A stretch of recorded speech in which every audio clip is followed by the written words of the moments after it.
Değerli arkadaşlar, yangın afetiyle başlamak istiyoruz. Malum Eskişehir'de bir afet yaşandı, bir yangın faciası yaşandı.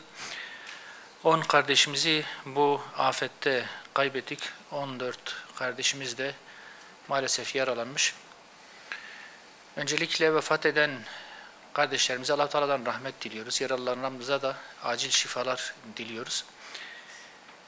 Şu an son bilgilere göre Eskişehir'de, Bilecik'te, Sakarya'da, Afyon'da, Balıkesir'de orman yangınları halen devam ediyor.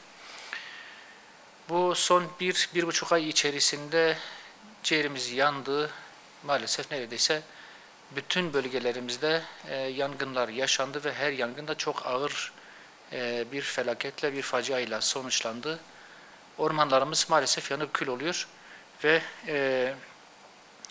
yeteri kadar tedbir alma noktasında bir türlü üzerimize düşen sorumlulukları yerine getiremiyoruz. Bunu sadece hükümet için, sadece devlet için söylemiyorum. Vatandaşlar olarak da, toplum olarak da maalesef bu yangınlara karşı, yangın afetlerine karşı üzerimize düşen sorumlulukları yerine getiremiyoruz.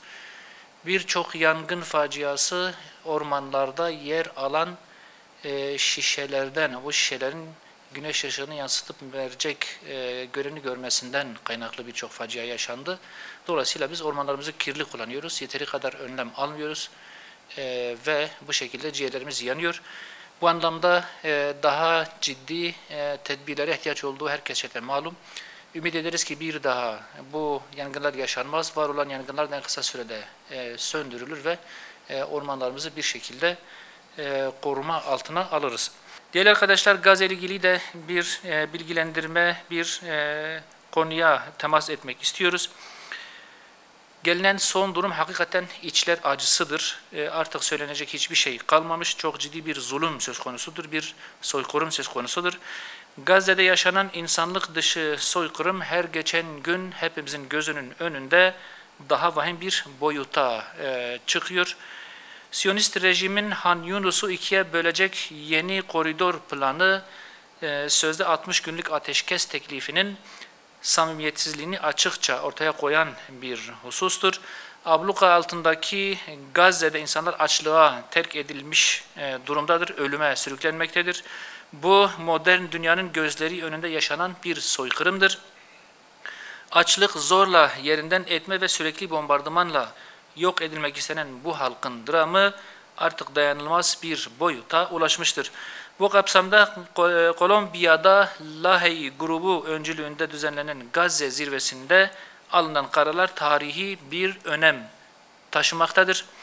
Özellikle imzacı devletlerin bayrağını taşıyan gemiler aracılığıyla İsrail'e silah, mühimmat, askeri yakıt, askeri teçhizat ve çift kullanımlı malzeme sevkiyatına engel olunması, Filistin topraklarındaki hukuka aykırı İsrail işgaline destek teşkil eden kamu ihaleleri ve firmalarının önüne geçilmesini teminen tüm kamu sözleşmelerinin derhal gözden geçirilmesi kararları Siyonist rejimin ablukaya alınması açısından büyük önem arz etmektedir.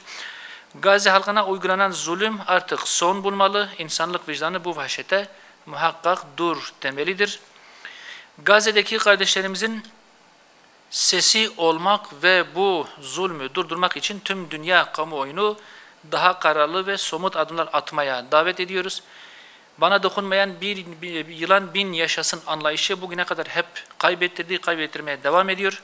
Komşu ülkelerin de bu hassasiyetle devam ederek meseleye lakayt kalması tehlikenin ve şiddetin ve aynı zamanda soykırımın ve bununla birlikte zulmün her geçen gün çok daha ciddi boyutlara yükselmesine sebep oluyor ve dolayısıyla bugün bu coğrafyada yaşayan bütün ülkeler, bütün toplumlar, özellikle İsrail'e yakın toplumların tamamı bugün Siyonizm tehdidi ile karşı karşıyadır maalesef.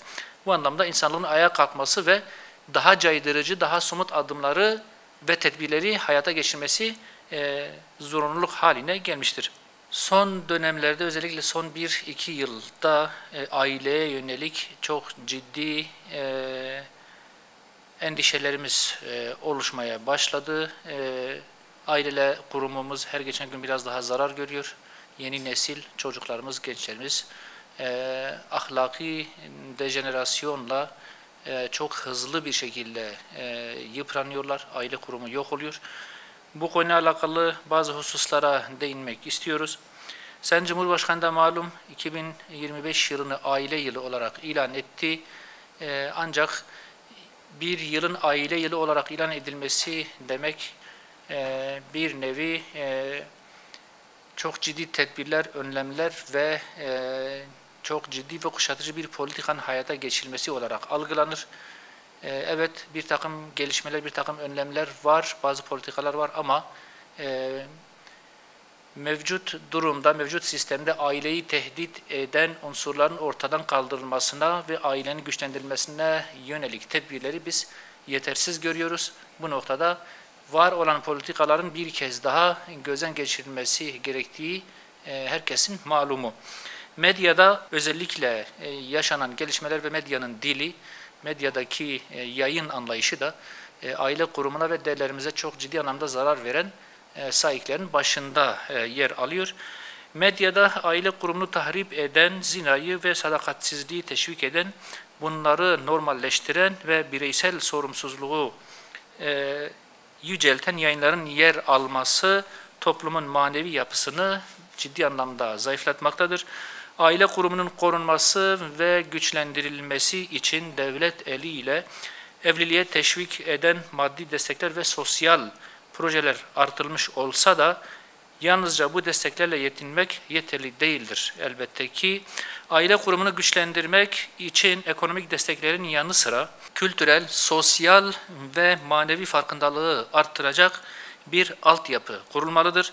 Bu doğrultuda medya ile ilgili köklü yasal düzenlemelerin hayata geçirilmesi, ahlaki değerleri tahrip eden içeriklere karşı sıkı denetimlerin getirilmesi, hızlı bir şekilde düşünülmesi gereken ilk tedbirlerdir. Toplumun manevi bilincini ve aile kurumunu güçlendiren alternatif medya içerikleri üretilmeli ve desteklenmelidir. Aksi halde aile yapısı ve toplumsal değerler büyük bir çöküşle karşı karşıya kalacaktır.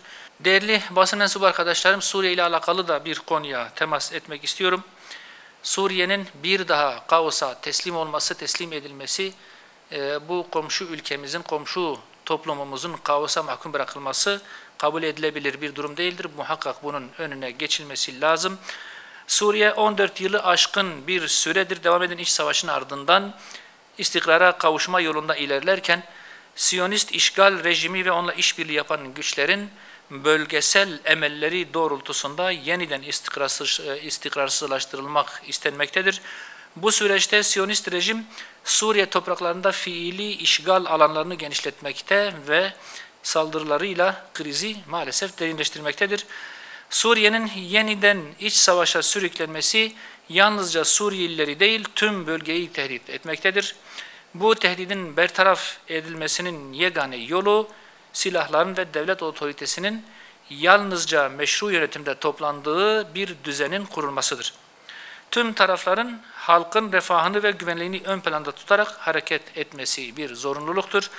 Siyonist rejim ve Amerika Birleşik Devletleri'nin bölgedeki planları ancak birlik ve bölgesel dayanışma ile boşa çıkarılabilir. Bu bağlamda bölge ülkeleri Suriye'nin istikrarı için meşru yönetime destek olmalı, dış müdahalelere, etnik ve mezhebi gerilimlere karşı da ortak bir duruş ortaya koyarak Suriye'nin bir daha kaosa mahkum kalması, kaosun bir daha ülkede hakim olmasının önüne geçilmelidir diye düşünüyoruz.